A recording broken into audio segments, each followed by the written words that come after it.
Hello 10th standard student. Today I am going to teach Hindi poem ghazal. Poem number 8 गज़ल। आज हम गज़ल देखेंगे बच्चों। और गज़ल के कवि कौन है? माणिक वर्मा। कौन है? माणिक वर्मा। अब हम देखेंगे इनका परिचय क्या है।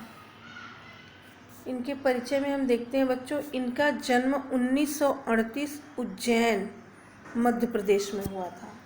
इनका जन्म कहाँ हुआ था? उज्जैन में हुआ था। और 1938 जो मध्य प्रदेश में पड़ता है, एमपी में। और इनका परिचय क्या है? हास्य व्यंग के सशक्त हस्ताक्षर माणिक वर्मा जी वाचिक परंपरा के प्रमुख स्थान रखते हैं। ये इनका कैसा रहता है?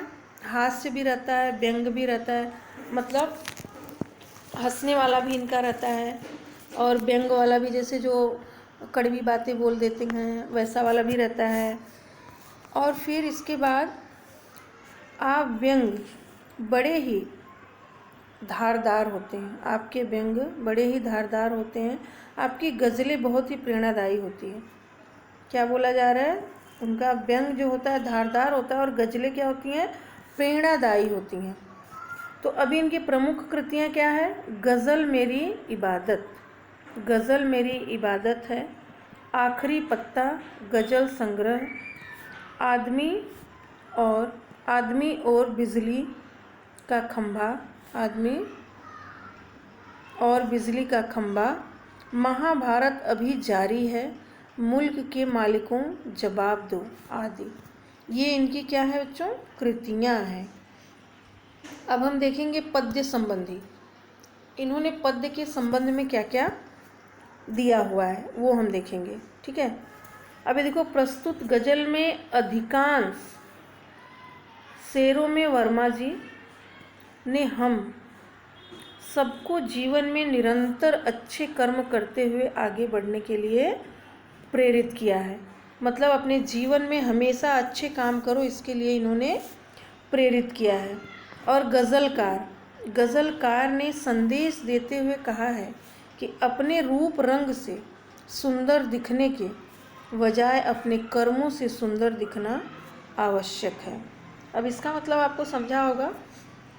इनका क्या संदेश है कि कभी भी अपने रूप रंग से सुंदर दिखना ही बहुत अच्छी बात नहीं होती है। अपने कर्मों से सुंदर दिखना वो इंसान के अंदर बहुत ही बड़ी अच्छाई होती है, और वो बहुत ज़रूरी भी होता है। क्योंकि गोरे होना बहुत बड़ी बात नहीं है, उनका मन गोरा है वो बहुत बड़ी बात है। समझ आ रहा है आपको मैं क्या बोलना चाहती हूँ, और जो कभी कहने की कोशिश कर रहे हैं, ठीक है। अब हम गज़ल में देखते हैं। मैं आपको दो दो लाइन का अर्थ बताती जाऊंगी और आप लोग समझेंगे, ठीक है। इसके पहले हम देखेंगे गज़ल की प्रस्तावना, ठीक है। पहले हम गज़ल देखते हैं कि गज़ल अरबी साहित्य की प्रसिद्ध काव्य विधा है। गज़ल अक्सर आपको पता है अरबी लोग बोलते हैं, मुसलमान लोग बोलते हैं, उनके उसमें गज़ल होती है ना, आपको पता होगा। गज़ल कव्वाली अक्सर पंजाबी और मुसलमान लोग ही ज़्यादा से ज़्यादा करते हैं। तो जो बाद में फ़ारसी, उर्दू, नेपाली, मराठी और हिंदी साहित्य में लोकप्रिय हुई है, गज़ल एक ही बहर और वज़न के अनुसार लिखे गए शेरों और समूह। इसके पहले शेर को मतला कहते हैं, गज़ल के अंतिम शेर को मक्ता कहते हैं। इसकी प्रस्तावना देखो। गज़लकार श्री माणिक वर्मा ने इस गज़ल के माध्यम से यह स्पष्ट किया है कि व्यक्ति को रंग रूप की अपेक्षा को अधिक महत्व नहीं देना चाहिए। कवि के अनुसार यदि व्यक्ति अपने जीवन में अच्छे कर्म करेगा तो ही वह अपने कार्य से समाज में अपनी महत्ता प्रतिपादित कर सकेगा। मतलब इनका कहने का मतलब, आप ये बोलेंगे ना यार ये बहुत सुंदर थे, ये आप भूल जाएंगे। कुछ दिनों के बाद ये भूल जाएंगे कि किसी सुंदर व्यक्ति या लड़की को देखा था। लेकिन आप उसके जो कर्म हैं, जो उन्होंने अच्छा कार्य किया है अपने जीवन में या दूसरों के प्रति, वो हम कभी नहीं भूलते हैं, क्योंकि वो हमें आजीवन याद रहता है। तो अभी हम आपको गज़ल की तरफ लेके चलते हैं कि हम गज़ल में जो पहला है स्टेंजा वो देखते हैं। ठीक है, फर्स्ट क्या है वो हम देखते हैं। देखिए, आपसे किसने कहा स्वर्णिम शिखर बनकर दिखो, शौक दिखने का है तो फिर नींव के अंदर दिखो। सबसे पहले मैं आपको हार्ड वर्ड्स भी बता देती हूँ बच्चों। तो इसमें देखिए, स्वर्णिम है ना, स्वर्णिम मतलब होता है सोने के रंग का सुनहरा, सोने के रंग का या सुनहरा, जो भी आप बोल सकते हैं। ठीक है, और स्वर्णिम के बाद क्या है बच्चों, शिखर। ये देखो, ये स्वर्णिम है और ये शिखर है। तो शिखर मीन्स क्या होता है बच्चों, चोटी। शिखर मीन्स चोटी। इसके बाद देखो आपका शौक, शौक मीन्स क्या होता है, पसंद। अब देखो नींव, नींव मीन्स क्या होता है, आधारशिला। नींव मीन्स क्या होता है, आधारशिला। जैसे आपको घर बनाने के लिए उसका आधारशिला क्या होता है, वही होती है नींव। जो घर की नींव पड़ती है ना, वो पूरे घर का आधारशिला होता है, उसी पे सब कुछ टिका होता है। ठीक है, अभी देखो हम नेक्स्ट देखते हैं।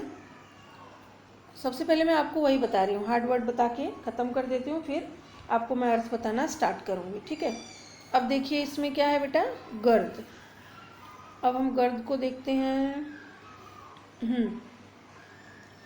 सेकेंड लाइन में ये देखिए, अब गर्द का अर्थ क्या होता है, धूल। क्या होता है, धूल होता है। गर्द का अर्थ क्या होता है, धूल होता है। अभी हम देखो थर्ड स्टेंजा में कुछ इतना खास नहीं है, फोर्थ में देखते हैं। फोर्थ में क्या दिया है, आईना। आईना मीन्स क्या होता है बच्चों, दर्पण, जो होता है मिरर या शीशा जिसको बोलते हैं। ठीक है, अभी आपको महसूस होगी इसमें भी कुछ इतना है नहीं। हाँ, जलन। जलन मीन्स तो आपको पता ही होगा, फिर भी मैं बता देती हूँ। पीड़ा या वेदना। जलन मीन्स एक जलना, आप समझ जाएंगे। जलन मीन्स होता है पीड़ा या वेदना, बहुत तकलीफ में जो रहते हैं, है ना।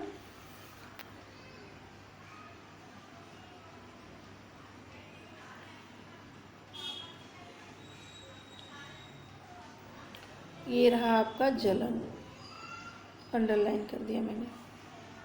अब जलन के बाद मैं आपको बताऊंगी जुगनू। जुगनू मीन्स भी आई होप आपको पता ही होगा।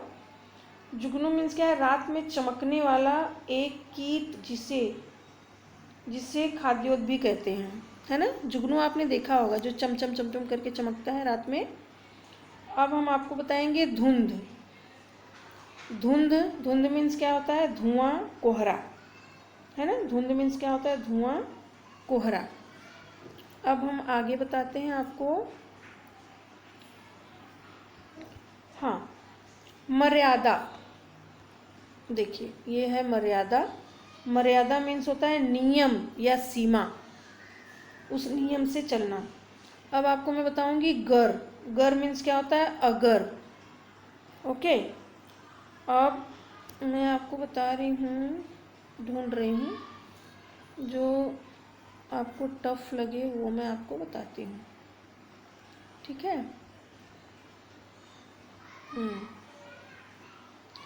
हाँ बता रही हूँ आपको। शक्ल। शक्ल मीन्स क्या होगा बच्चों, चेहरा। शक्ल मीन्स चेहरा। आई होप जितना मैंने आपको हार्ड वर्ड बताया वो समझ आ गया होगा।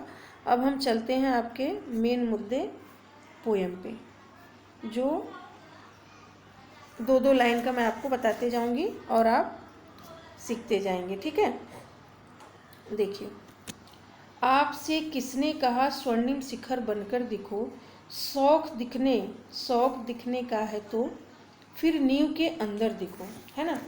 स्वर्णिम शिखर दिखना उतना इम्पॉर्टेंट नहीं है जितना नींव के अंदर दिखना इम्पॉर्टेंट है। तो मैं आपको इसका अर्थ बता रही हूँ बच्चों, आप लोग ध्यान से देखेंगे, ठीक है।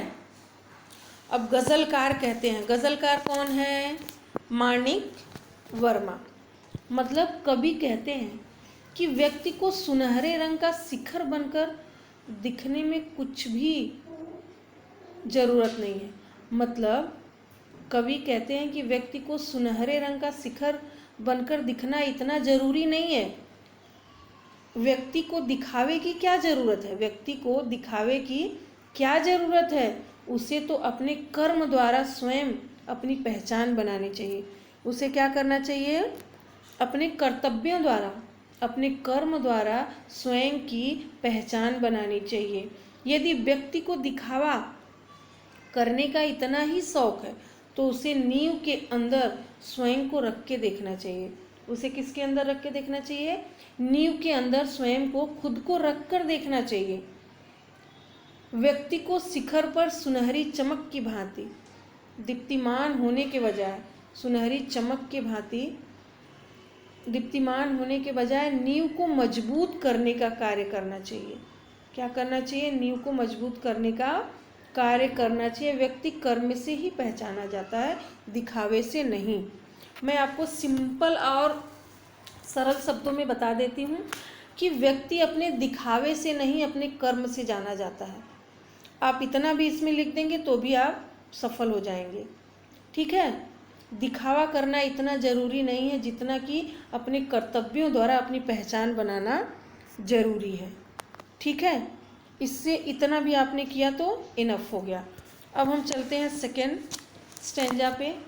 चल पड़ी, चल पड़ी तो गर्द बनकर आसमानों पर दिखो, और अगर बैठो कहीं तो मील का पत्थर दिखो। अब देखो, गज़लकार कहते हैं, कवि कहते हैं कि गर्द अथवा धूल हवा के झोंकों के साथ आगे आगे चल पड़ती है। धूल आपको पता है ना, जैसे ही हवा बहती है वैसे ही धूल उड़ती रहती है। तो ये जो गर्द है, मतलब धूल जो होती है हवा के झोंकों के साथ आगे बढ़ती जाती है, यहाँ तक कि वह ऊंचे आसमानों में भी फैल जाती है। आपको पता है ना, बहुत ज़ोर से हवा चलती है, आंधी आती है तो धूल जो होती है ऊंचे आसमानों में भी फैल जाती है। देखा जाए तो गर्द सामान्य होती है, देखा जाए तो धूल जो होता है वो सामान्य होता है, फिर भी वह आसमानों पर अपना अधिकार कर लेती है तो ज़मीन की धूल, लेकिन आसमानों पर अपना अधिकार कर लेती है। इंसान तो उससे महान होता है। कवि क्या कहते हैं कि इंसान तो धूल से भी महान होता है, अगर वह चाहे तो मील का पत्थर बनकर सभी के लिए पथ प्रदर्शक का कार्य कर सकता है। अगर वो चाहे तो मील का पत्थर बनके, मतलब ये जो चलने का सड़क है, पथ है, रास्ता है, उसका प्रदर्शक का कार्य कर सकता है। वह अपने अच्छे कार्यों से समाज के सामने एक मिसाल प्रस्थापित कर सकता है। वो अपने अच्छे कार्यों से एक क्या करता है, समाज में अपनी मिसाल प्रस्थापित कर सकता है, बहुत अच्छा कर सकता है वो। ये इसका अर्थ है। अब हम चलते हैं थर्ड स्टेंजा पे बच्चों। सिर्फ देखने के लिए दिखाना कोई दिखाना नहीं, आदमी हो तुम अगर तो आदमी बनकर दिखो। अब देखिए क्या है, सिर्फ देखने के लिए दिखाना कोई दिखाना नहीं, आदमी हो तुम अगर तो आदमी बनकर दिखो। अब देखो क्या है, गज़लकार कहते हैं कि दूसरे हमारे रंग रूप को देखकर हमारी तारीफ करें। गज़लकार क्या कहते हैं कि दूसरे लोग हमारे रंग रूप को देखकर तारीफ करें, इसलिए अपने आप को दिखावे की वस्तु बनाकर समाज के सामने प्रस्तुत होने में किसी भी प्रकार की भलाई नहीं है। क्या बोल रहे हैं कि जैसे आपका दूसरा कोई तारीफ करता है कि आपने बहुत अच्छा कपड़ा पहना है, तो उसने किसकी तारीफ किया? कपड़े की किया। हम तो वैसे भी हमेशा ऐसे रहते हैं। तो कवि का कहने का मतलब है कि हम अपने आप को ऐसी चीज़ों से समाज में दिखावा न बनाएं जिससे हमारी सब लोग ऐसे तारीफ करें। तो अभी देखो, दूसरे रंग रूप को देखकर हमारी तारीफ करें। दूसरा रंग रूप मतलब जो आपका पहनावा है, कोई अलग सा आपने पहनावा पहना है, तो अगर उसकी तारीफ करें तो इसलिए अपने आप को दिखावे का वस्तु बनाकर समाज के सामने प्रस्तुत नहीं करना चाहिए। किसी भी प्रकार की भलाई इसमें नहीं। आखिर हम आदमी हैं, तो हमें आदमी बनकर समाज के सामने प्रस्तुत होना चाहिए। कवि क्या कह रहे हैं कि आखिर हम इंसान हैं, आदमी हैं, तो हमें अपने आप को आदमी बनकर ही समाज के सामने प्रस्तुत होना चाहिए। हमारे हृदय में जो आदमीयता सोई हुई है उसे जगाकर सभी के कल्याण के लिए हमें आगे आना चाहिए। ये नहीं कि बस नए नए कपड़े पहन लिए तो हमसे अच्छा कोई नहीं, ये सारी चीज़ें अपने अंदर भावना नहीं होनी चाहिए। उनका, कवि का कहने का मतलब ये है, अगर हम इंसान हैं तो समाज के लिए कुछ ऐसे कल्याण का काम करें जिससे समाज को लेकर हम आगे बढ़ें। समझ आ रहा है आपको? अपनी आदमियत, जो अपनी इंसानियत सोई हुई है, उसको जगाकर समाज के सभी कल्याण के लिए हमें आगे आना चाहिए। समझ आया बच्चों? आई होप आपको समझा होगा। अब हम नेक्स्ट देखते हैं, ठीक है बच्चों। जिंदगी की शक्ल जिसमें टूटकर बिखरे नहीं, पत्थरों के शहर में वो आईना बनकर दिखो। अब देखो इसमें क्या है, जिंदगी की शक्ल जिसमें टूटकर बिखरे नहीं, पत्थरों के शहर में वो आईना बनकर दिखो। अब इसमें क्या कहते हैं, गज़लकार कहते हैं कि व्यक्ति को अपनी जिंदगी स्वयं ही, खुद ही सुंदर और समृद्ध बनानी चाहिए। व्यक्ति को क्या करनी चाहिए, अपनी जिंदगी, अपने जीवन को खुद ही सुंदर और समृद्ध बनाना चाहिए। पत्थरों के इस शहर में, यानी कठोर हृदय वाले लोगों की इस दुनिया में, व्यक्ति को अपनी जिंदगी स्वयं संवारनी होगी। अब देखिए इसमें कितनी अच्छी बात कही है कवि ने। उसे ऐसा आईना बनने की ज़रूरत है जिसमें वह अपनी जिंदगी रूपी सूरत को हमेशा तरोताज़ा व प्रसन्न रख सकता है। अब इनका कहने का मतलब क्या है कि व्यक्ति को अगर अपनी ज़िंदगी सुधारना है तो सुंदर और समृद्ध बननी चाहिए, है ना।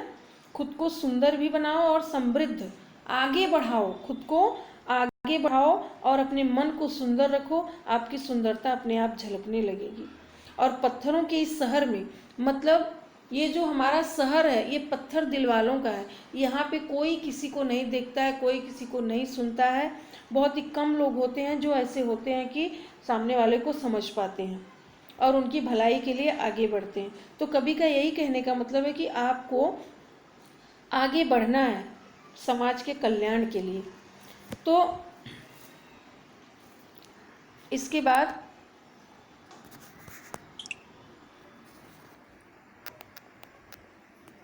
सॉरी बच्चों, बंद हो गया था। हाँ, अभी हम आगे देखते हैं।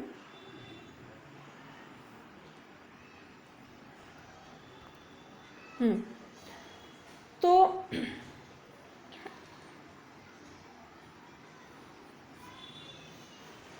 इसमें गज़लकार ने ये कहा कि उसे आईना बनने की ज़रूरत नहीं है। हमें उसे आईना बनने की ज़रूरत नहीं है जिसमें वो अपनी ज़िंदगी रूपी सूरत को हमेशा तरोताज़ा और प्रसन्न रख सकता है। अगर हम खुशहाल रहेंगे, अपने जीवन में सफल रहेंगे, तो हम अपने आप तरोताज़ा और प्रसन्न रहेंगे, है ना। अब नेक्स्ट देखते हैं। आपको महसूस होगी तब हर एक दिल की जलन, जब किसी धागे सा जलकर मोम के भीतर दिखो। क्या बोल रहे हैं कवि, आपको एक दिन महसूस होगा, हर एक दिन। गज़लकार कहते हैं कि मोम के अंदर धागा होता है। मोम के अंदर, जो आपने कैंडल देखा है ना, मोमबत्ती जिसको बोलते हैं, वो कैंडल के अंदर क्या होता है, वो धागा होता है। वह जलता रहता है किंतु दूसरों को रोशनी देता है। क्या करता है, वो जल करके दूसरों को क्या देता है, रोशनी देता है। व्यक्ति को भी मोम के अंदर समाये हुए धागे की भांति दूसरों के लिए मर मिटने के लिए तैयार होना चाहिए। कवि का कहने का मतलब है कि एक मोमबत्ती जो है वो जल करके दूसरों को प्रकाश देती है, ठीक उसी प्रकार इंसान लोग को भी दूसरों के लिए, एक दूसरे के लिए मर मिटना चाहिए, उनके लिए तैयार होना चाहिए कि हम उनका साथ देंगे। जब ऐसा होगा तब व्यक्ति को अन्य लोगों की व्यथा वेदना, जब ऐसा होगा तो क्या होगा, हर व्यक्ति को अन्य लोगों की वेदना व्यथा का एहसास होगा, उनकी तकलीफ का कारण पता चलेगा और व्यक्ति दूसरों की पीड़ा को स्वयं के मन में महसूस करने लगेंगे। दूसरों की पीड़ा में क्या करने लगेंगे, खुद के मन में महसूस करने लगेंगे। यदि मैं संवेदनशीलता का होना बेहद जरूरी है। व्यक्ति में क्या जरूरी है, संवेदनशीलता का होना बहुत जरूरी है। एक बार मैं और बता देती हूँ, जैसे मोम होता है, जैसे कैंडल होता है, वो जल करके दूसरों को रोशनी देता है, उसी प्रकार व्यक्ति को भी मोम के अंदर समाये हुए धागे की तरह दूसरों के लिए मर मिटने के लिए तैयार होना चाहिए। और जब ऐसा होगा तो हर व्यक्ति अन्य लोगों की व्यथा वेदना का एहसास कर पाएंगे और दूसरों की पीड़ा समझ पाएंगे और स्वयं के मन में महसूस करने लगेंगे। व्यक्ति में संवेदनशीलता का होना बेहद जरूरी है। अब देखते हैं बच्चों नेक्स्ट, एक जुगनू ने कहा मैं भी तुम्हारे साथ हूँ। एक जुगनू ने कहा मैं भी तुम्हारे साथ हूँ। वक्त की इस धुंध में तुम रोशनी बनकर दिखो। क्या बोले, वक्त की धुंध में तुम रोशनी बनकर दिखो। गजलकार कहते हैं, यानी कि कवि जी कहते हैं कि जुगनू यानी रात में चमकने वाला एक ऐसा कीट जो स्वयं प्रकाशित होता है। एक ऐसा होता है ना, जीव जंतु जो होते हैं चमकते हैं रात को, वो जुगनू। अच्छे कार्य के लिए यह जुगनू भी व्यक्ति का साथ देना चाहता है। मतलब जुगनू भी बोल रहा है कि अच्छे कार्य में मैं तुम्हारा साथ दूंगा, मैं तुम्हारा कवि का कहने का मतलब है कि जुगनू जो रात को चमकता है, एक कीट है, जो एक जीव जंतु है जो स्वयं को प्रकाशित करता है और अच्छे कार्यों के लिए जुगनू भी व्यक्ति का साथ देना चाहता है और व्यक्ति को सिर्फ अच्छे कार्य के लिए आगे आना चाहता है। अच्छे कार्य के लिए आगे आना चाहिए। क्या आना चाहिए व्यक्ति को, किस काम के लिए, अच्छे काम के लिए आगे। उसे विपरीत परिस्थितियों में यानी अंधकार रूपी जीवन में रोशनी बनकर दूसरों का पथ प्रदर्शक करना चाहिए। क्या बोल रहे हैं, कवि बोल रहे हैं कि चाहे कैसी भी विपरीत परिस्थितियां हो, यानी अंधकार रूपी जीवन में, किसी के जीवन में अगर अंधकार छा गया है तो उसको क्या करना है, जीवन में रोशनी बनकर दूसरों का पथ प्रदर्शक बनना चाहिए। मतलब दूसरों के जीवन में रोशनी लाने के लिए उसका पद प्रदर्शक बनना चाहिए, उसकी सपोर्ट करना चाहिए, उसकी सहायता करना चाहिए। ओके बच्चों, आई होप आपको इतना समझ आ गया होगा। अभी हम नेक्स्ट देखते हैं बच्चों। नेक्स्ट क्या है, एक मर्यादा बनी हम सभी के वास्ते, गर तुम्हें बनना है मोती सीप के अंदर दिखो। गर तुम्हें बनना है तो कहाँ दिखो, मोती सीप के अंदर दिखो। अभी हम देखते हैं बच्चों, गजलकार जी कहते हैं, यानी कि माणिक वर्मा कवि जी कहते हैं कि जीवन में सभी को मर्यादा पालन करना पड़ता है। जीवन में क्या करना पड़ता है, सभी को मर्यादाओं का पालन करना पड़ता है और मर्यादा के बिना व्यक्ति विश्वास संभव नहीं है। मर्यादा के बिना व्यक्ति का विकास जो है वो संभव नहीं है। विकास मतलब डेवलप, संभव नहीं है। मोती अपने निर्मित काल में सीप के अंदर होता है। मोती क्या होता है, अपने निर्मित काल में सीप के अंदर होता है। मतलब जो उसका काल होता है ना मोती का, वो तभी सीप के अंदर होता है। वह भी मर्यादा का पालन करता है। वह भी कौन, मोती भी मर्यादा का पालन करता है, तब जाकर वह चमकीला व मूल्यवान होता है। तब जाकर क्या होता है, वो चमकीला और बहुत ही मूल्यवान। यदि व्यक्ति को भी अपने जीवन में सफलता की मंजिल हासिल करनी है, अगर व्यक्ति को क्या करनी है, अपने जीवन में सफलता की मंजिल अगर हासिल करनी है, तो उसे अपने जीवन में मर्यादा का पालन अवश्य करना पड़ेगा। उसे अपने जीवन में क्या करना पड़ेगा? मर्यादा का पालन अवश्य करना पड़ेगा। व्यक्ति के पास सहनशीलता का भाव होना चाहिए। व्यक्ति के पास क्या होना चाहिए बच्चों? सहनशीलता का भाव होना चाहिए। अब नेक्स्ट देखते हैं। डर जाए फूल बनके, फूल बनने से कोई नाजुक कली, तुम ना खिलते फूल पर तितली के टूटे पर देखो। अब देखो, कवि कहते हैं कि कोमल कली फूल बनने से डर रही है। कोमल कली क्या हो रही है? फूल बनने से डर रही है। कोमल कली फूल बनने से डर रही है। उसे पता है कि फूल बनते ही तितली उसका रसपान करने के लिए आ जाएगी। कली क्यों डर रही है फूल बनने से? क्योंकि तितली उसका रसपान करने आ जाएगी। उसे अपनी रक्षा करने में वह असमर्थ है। मतलब जो फूल है, तितली से अपनी रक्षा करने में वो असमर्थ है, वो नहीं कर पाए। कभी कहना चाहते हैं कि व्यक्ति को समाज की सुकुमार कलियों की खिलने में सहायता करनी चाहिए। व्यक्ति को क्या करना चाहिए? समाज में जो सुकुमार सुकोमल कलियां हैं उसको खिलने में सहायता करनी चाहिए। मतलब कि अभी देखिए, आज के बच्चे हैं, कल वो बड़े हो जाएंगे, उन्हें हमें संवारना है।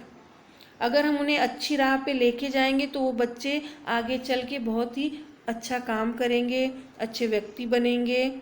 मतलब उनके अंदर वो सारा गुण आएगा। अगर हम ऐसा करेंगे तो फिर उससे अपनी रक्षा करने में असमर्थ। और कभी कहना चाहते हैं क्या? कि व्यक्ति को समाज की सुकुमार कलियों की खिलने में सहायता करनी चाहिए, न कि तितली के समान उनका शोषण करना चाहिए। तितली क्या करती है? फूलों का शोषण करती है ना, उसका रसपान करके। तो वैसा इंसान को नहीं करना चाहिए, मनुष्य को नहीं। कोमल कली के मन में छुपे डर को दूर भगाने का प्रयत्न करना चाहिए। क्या करना चाहिए? अब देखो, कली खिलने से डरती है, फूल बनने से डरती है।